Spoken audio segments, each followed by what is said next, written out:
கனைத்திளம் காற்றருமை கன்று கீரங்கி கருணாகர சூரீந்திர குருவர்ய பதாம்புஜாம் நவநீத நட்டோத்தம்சாம் குரு பங்கி ஸ்ரீயன்னுமஹா. திருப்பாவை ஒரு சிறப்பு பார்வை. இதில் 11ஆம் பாசுரத்தில் இருக்கும் சிறப்பை கவனிப்போம். கருணாகர சூரீந்திர குருவர்ய பதாம்புஜாம் நவநீத நட்டோத்தம்சாம் குரு பங்கி ஸ்ரீயன்னுமஹா. திருப்பாவை ஒரு சிறப்பு பார்வை. 12ஆம் பாசுரம். இப்பாசுரத்தின் சிறப்பு பக்தியே செல்வம் அப்படிங்கிறது. ஆண்டாள் தோழிமார்களை எல்லாம் எழுப்பிக் கொண்டு வருகிறாள். 6 தோழிகளை எழுப்பிவிட்டா. 6வது தோழியினுடைய வீட்டுக்கு போன பொழுது அந்த வீட்டு கோபர்கள் எப்படி கர்மானுஷ்டானத்துல கண்ணும் கருத்துமா இருந்தார்கள் அப்படிங்கிறத பார்த்து பாராட்டினாள். 7வது தோழியினுடைய வீட்டுக்கு போகும் பொழுது இந்த வீட்டுக்கு எதிர்மாறா இருக்கு 7வது தோழியினுடைய வீடு.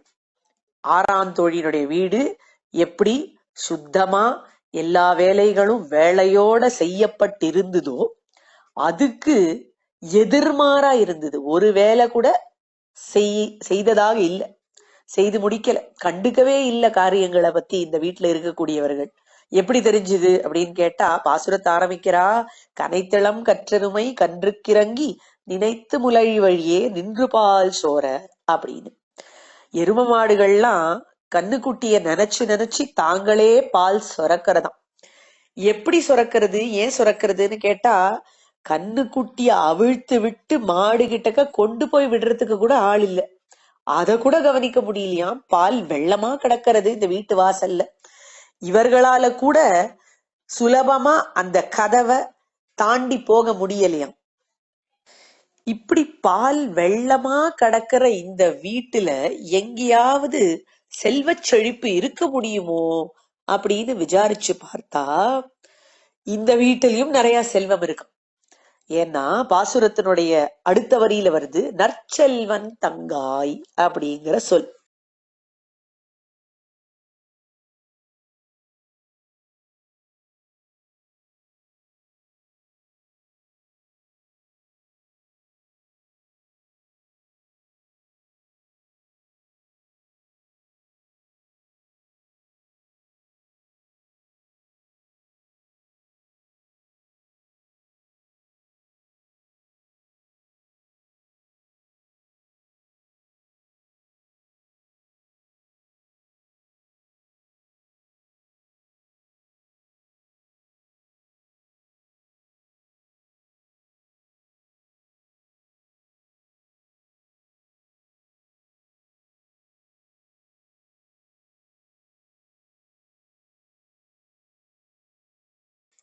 இந்த வீட்டினுடைய கோபனை நற்செல்வன், நல்ல செல்வத்தை உடையவன் அப்படின்னு ஆண்டாள் அழைக்கிறான்.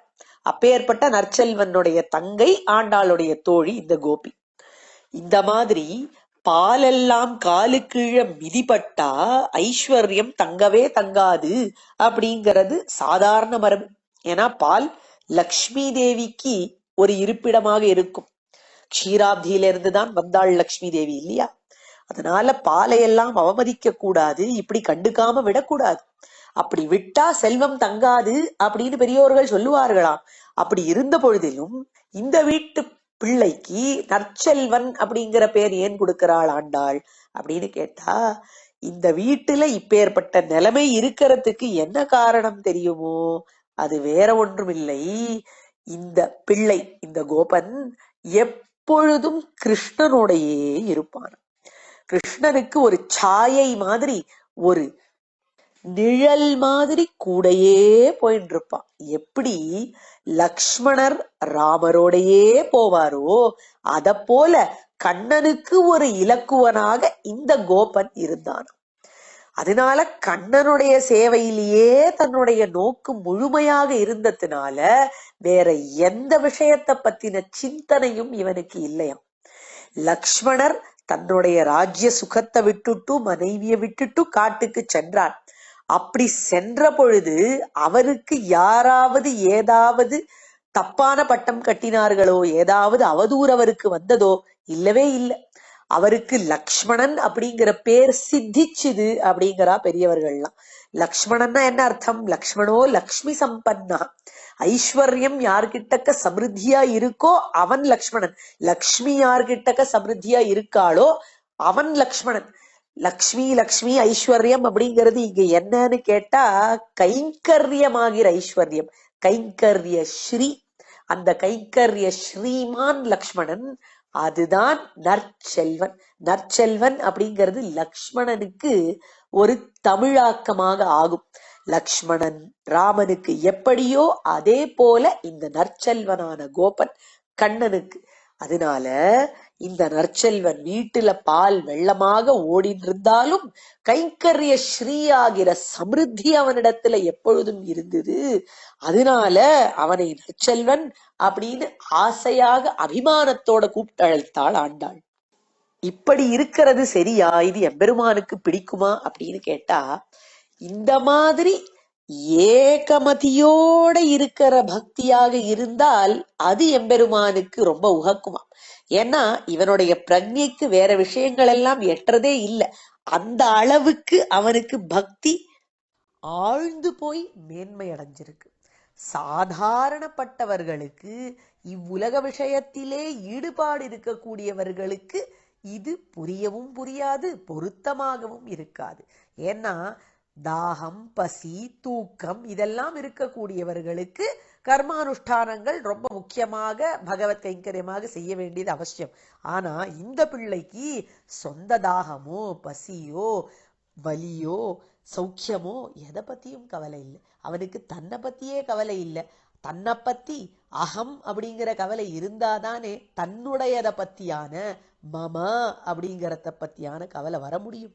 அதனால இந்த பிள்ளை பக்தியிலே சிறந்தவன், பக்தியையே செல்வமாக உடையவன் அப்படிங்கிற அழகிய கருத்தை இப்பாசுரத்திலே வைத்திருக்கிறாள் ஆண்டாள்.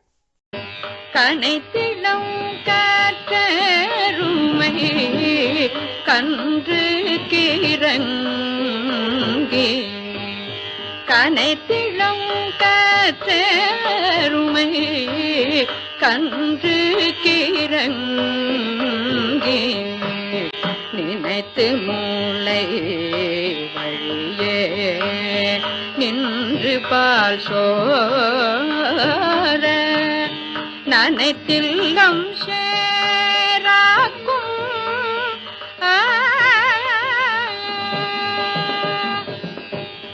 நனைத்தில்லம் சேராக்கும் நற்செல்வம் தங்காய், நனைத்தில்லம் சேராக்கும் நற்செல்வம் தங்காய், நனைத்தில்லம் சேராக்கும் நற்செல்வம் தங்காய், பனித்தலை வீழ நின் வாசற்கடை பற்றி, பனித்தலை வீழ நின் வாசற்கடை பற்றி, சினத்தினால் தென்னிலங்கை கோமானை செற்ற, சினத்தினால் தென்னிலங்கை கோமானை செற்ற